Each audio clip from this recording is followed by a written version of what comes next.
It's not that far away, is it? So I should probably do a prediction. Tyson Fury against Deontay Wilder. The rematch. A little point first in terms of how big this fight really is. I haven't felt that much of a buzz, I've got to be honest.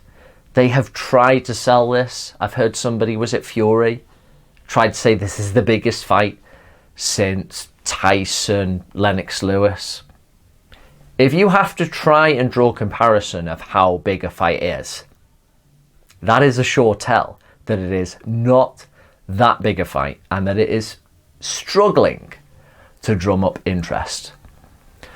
The fact is that Tyson Fury is quite well known in the UK, probably not as well known as Joshua. In the US, I don't really know, probably not that much. Deontay Wilder, for a guy who was the WBC heavyweight champion of the world and has made 10 defences, he really does not seem to be that well known at all. So all this talk about how big this rematch is, a lot of it is hyperbole, as the old phrase goes. Now, in terms of who is going to win, Tyson Fury seems to have the blueprint there.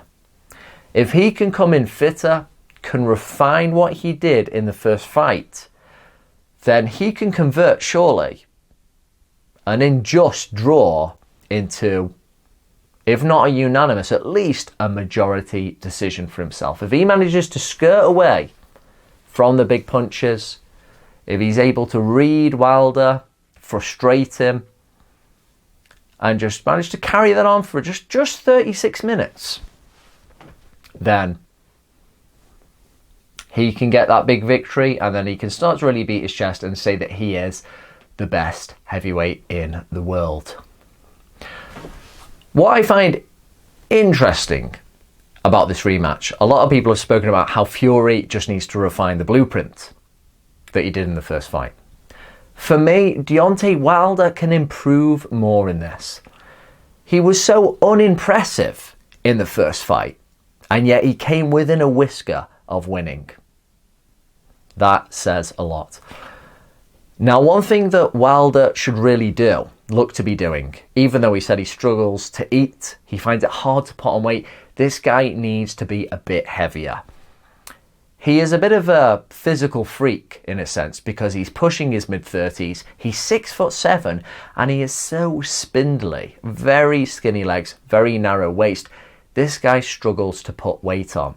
But it was in the clinches in the first fight that was apparent that he was getting bumped about a bit, and that was starting to sap his energy. If Wilder can only just be about 210 pounds, that is not going to help him. He needs to be a bit heavier than that to cope in the clinches, to even possibly have a little more power. He can't afford to be getting a bit ragdolled in this fight. And he didn't get ragdolled in the first fight, but when they were bumping bodies, it was apparent that the more slender figure of Wilder was suffering a little bit. And again, this guy only landed what? A few punches? And he almost had Fury out of there. And there's another point to be made as well, which is a lot of people talk about how miraculous that recovery was from Fury. And it was an amazing recovery. The fact he took that 1-2 like that with the right and the left and he was down. The fact he got up, the fact that Jack Reese gave him the opportunity to get up, it was amazing.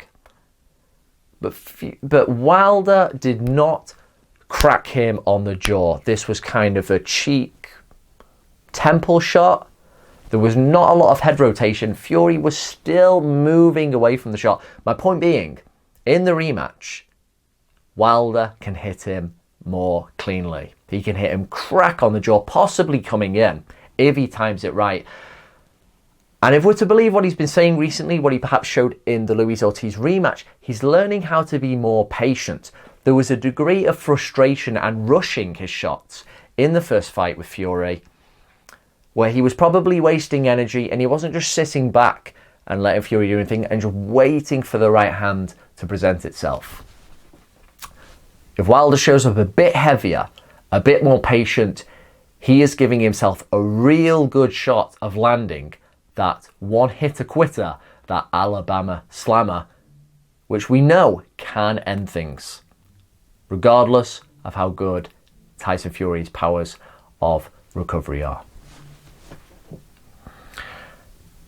Now, the one thing that can counter that, and it doesn't come down to game plan, it doesn't come down to what Ben Davison's saying in the BT Sport, so if we've got over here in England, stylistic breakdown. And Ben Davison really does know his stuff. He's really good with it. He's talking about how Fury needs to turn, how he needs to both use his feet and the extended left hand to keep disrupting and creating distance, how the extended left hand blocks the right hand naturally because you've got your chin tucked. He knows all these little stylistic niceties, but that's not the real point.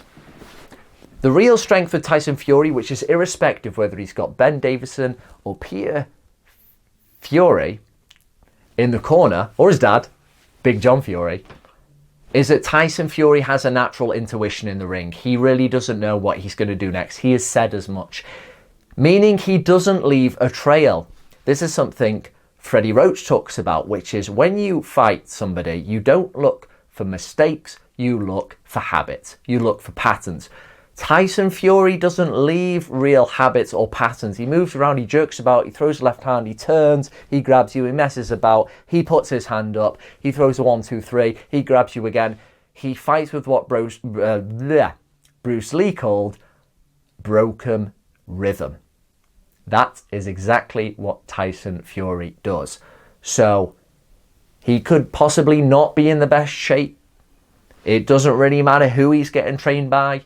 He has a naturally devious type of boxing intuition, which is natural talent, which is he breaks things up, he confuses you, he does things that he doesn't know he's going to do, he mixes in defensive stuff with being audacious and in your face, and it just throws you off. That is his biggest strength, particularly if he gets in trouble here in this rematch. Now, we don't know if he gets floored a few times. Wilder could be getting outboxed, but it still might be really close on the cards. I feel Fury has to blend a mix of being savvy on the outside and then smothering and trying to roughhouse on the inside, where Wilder's shots are not effective. Wilder is really not good on the inside. He needs you to be out there to look at you, bend at the waist, line you up for the straight right hand, which is his best shot, which, as Ben Davison has mentioned, he throws from the chest. So he needs that range. Fury will be looking to flick the jab, not necessarily to land, to keep Wilder occupied, to keep his hands up here so he can't throw the right hand from above. There's a lot of tactics here, but it depends upon more maintenance and mental energy for Tyson Fury, despite being the bigger man. It's a very hard fight to call. I'm finding it difficult to choose somebody because, as Wilder has said, he only needs 2 seconds. And if he manages to catch Fury, and if he just manages to get his timing off, walk him onto the right hand, that could be it. But as things stand, depending on how much of Tyson Fury's blowout that he had has burned off at the nub, because I don't think we'll ever see the guy who beat Vladimir Klitschko. We'll never see him again. So it's all about to what capacity can Tyson Fury get? 80, 90% maximum? I'm feeling if we can see that Tyson Fury, and if he mixes up the defensive movements and frustrations with getting inside and smothering and trying to just bruise up Wilder a bit this time, because he didn't hit him enough in the first fight.